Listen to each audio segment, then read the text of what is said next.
Shoppe के आशीष, बहुत बहुत शुक्रिया, थैंक यू वेरी मच आज समय देने के लिए। मेरे को याद है जब पिछली बार आपसे बातचीत हो रही थी तब एक प्रॉब्लम्स के साथ बाजार गुजर रहा था, लेकिन ये प्रॉब्लम्स को मार्केट ने इतनी खूबसूरती के साथ इरोड किया, इतनी तेज़ी के साथ इरोड किया कि बड़े बड़े मजे हुए प्लेयर्स भी पूरा पैसा बाजार के अंदर नहीं डाल पाए।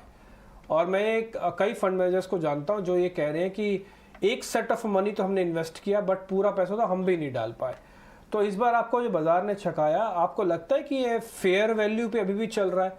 क्योंकि हमने कल ना जीडीपी टू मार्केट रेशियो निकाला था तो करीब 100 के ऊपर वापस आ गया। हालांकि आजकल इंडिकेटर्स को तो मानता ही नहीं है मार्केट, लेकिन फिर भी आपको लगता है कि मार्केट फेयर वैल्यूड है, अंडर वैल्यूड है?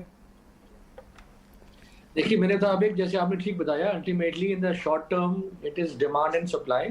तो आपको एक दो चीजें मद्देनजर रखनी है। जैसे आपने ठीक बताया कि काफी जो मनी है अभी भी साइड लाइन्स पे है जो आ नहीं सकी लोअर लेवल्स पे, तो इसलिए बाजार में तेजी मेरे मुताबिक बनी रहेगी। एक तो ऑफ कोर्स लिक्विडिटी फैक्टर है कि हर फॉल पे लिक्विडिटी अंदर आएगी, फीलिंग ऑफ लेफ्ट आउट है। और दूसरा ये भी है कि हमारी जो अगर आप देखें लास्ट एक साल में और लास्ट अक्टूबर जब से करेक्शन स्टार्ट हुआ, compare to other markets, compare with US, compare with Europe, compare with other emerging markets, हमारा रिलेटिवली बहुत आउट परफॉर्म किया है हमने। तो एक जाहिर सी बात है कि जहाँ पे आउट परफॉर्मेंस होती है वहीं पे दोबारा से मनी चेज करती है। तो नॉट ओनली बिकॉज एक इस रैली को मिस आउट किया है, otherwise also the smart money must be feeling left out because this is the market which has outperformed. तो जो outperformer market है उसी में दोबारा कैश आता है। और तीसरी चीज मैं आपको बताऊंगा कि आप वैल्यूएशन जब कर रहे हो तो there is no such thing कि market cap can not go higher than the GDP. अगर आप कंपेयर करोगे तो यूएस की मार्केट्स बहुत सालों तक मार्केट कैप उनकी लगातार जीडीपी से काफी हाई है। तो हमारा जो अभी एक शिफ्ट जो है, जो बड़ा शिफ्ट हुआ है पिछले कुछ सालों में, पहले हमारी इक्विटी इन्वेस्टमेंट सिर्फ 2% पे कैप होती थी। पिछले कुछ सालों में जिस तरह से इक्विटी इन्वेस्टमेंट्स बढ़ रही हैं सेविंग्स में से, और जिस तरह से रिटायरमेंट फंड्स और बाकी के इंश्योरेंस कंपनीज में भी फंडिंग बढ़ रही है, तो ये डेफिनेटली हमारा एक जो वैल्यूएशन का पैरामीटर हैज टू चेंज। तो हमारा जो जीडीपी का जो पैरामीटर है it has to be looked at from the fresh angle, जो जहाँ मेरे को समझ आ रही है कि ये डेफिनेटली हायर जा सकता है। और finally ultimately it's a slave of earnings. अब जो अगर आप देखें जो इस तिमाही के नतीजे आए हैं, कहीं से डिसअपॉइंटमेंट नहीं आई, चाहे ऑटोमोबाइल के देखें चाहे बैंक्स के देखें, और कहीं पे भी डिसअपॉइंटमेंट नहीं है। आप कहीं पे भी जाएं, एयरपोर्ट्स पे जाएं, होटल्स में जाएं, रेस्टोरेंट्स में जाएं, कहीं पे भी ट्रैवल करें, कोई कुछ भी करें, आपकी हर जगह तेजी का ही संकेत नजर आ रहा है। तो हमें सिर्फ वर्ल्ड वाइड जो रिसेशन है हमारे को अभी तक कोई किसी तरह से नजर नहीं आ रहा।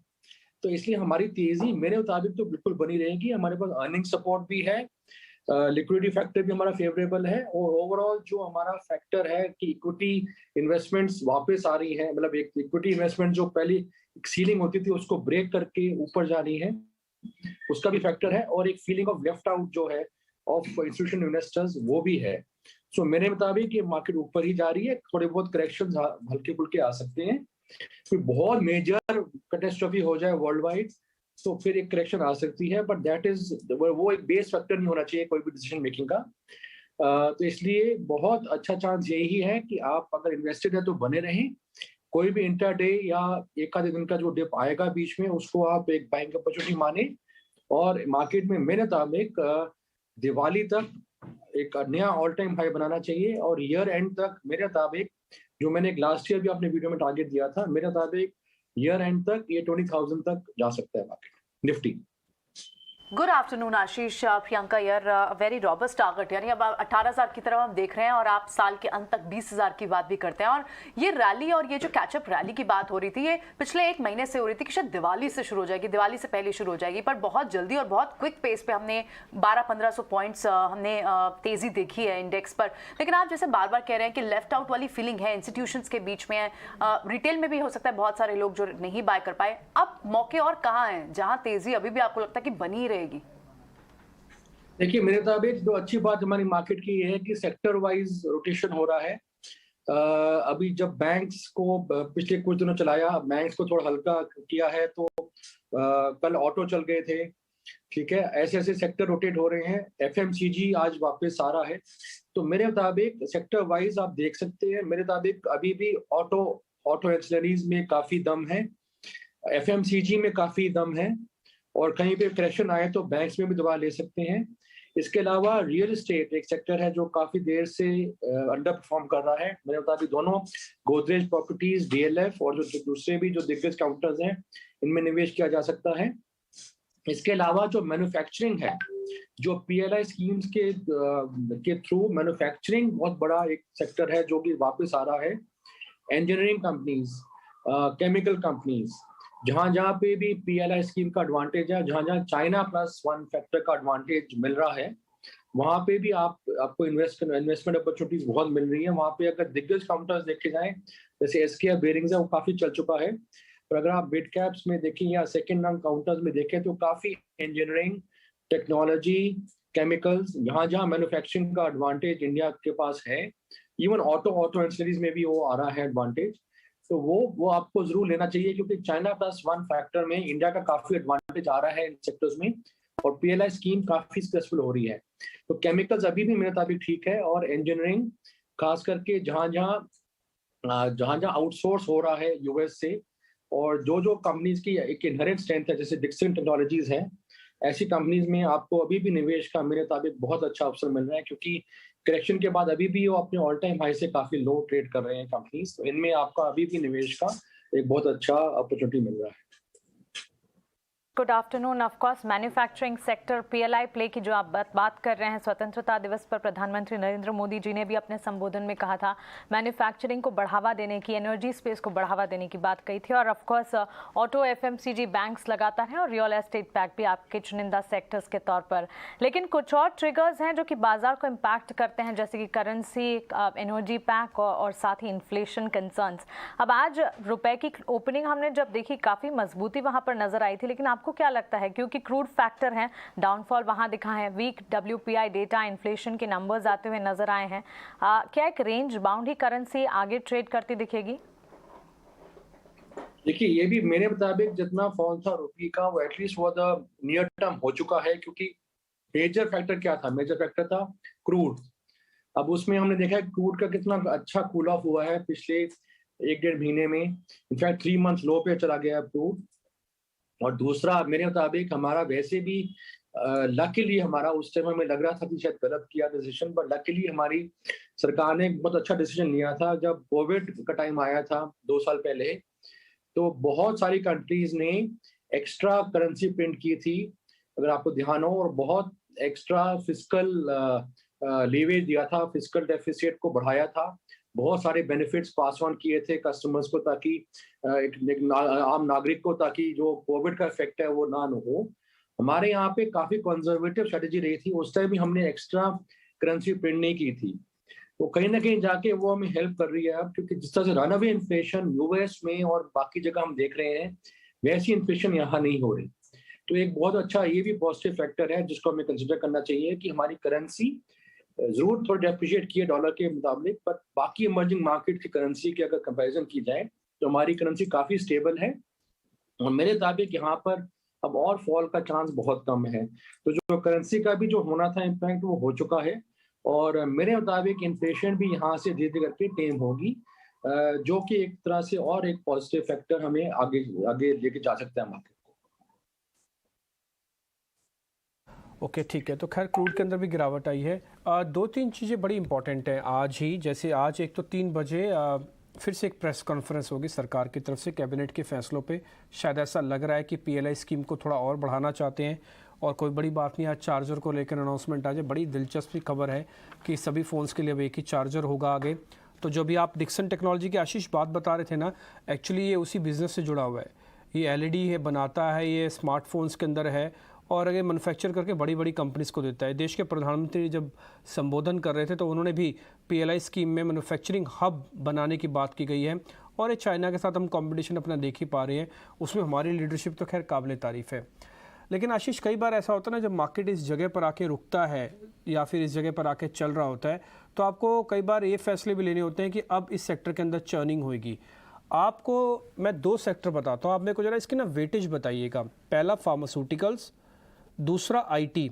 इसमें आप वेटेज के हिसाब से कुछ एक प्रोपोर्शनेट हिस्सा बढ़ाएंगे, जस का तस रखेंगे या घटाने वाले हैं?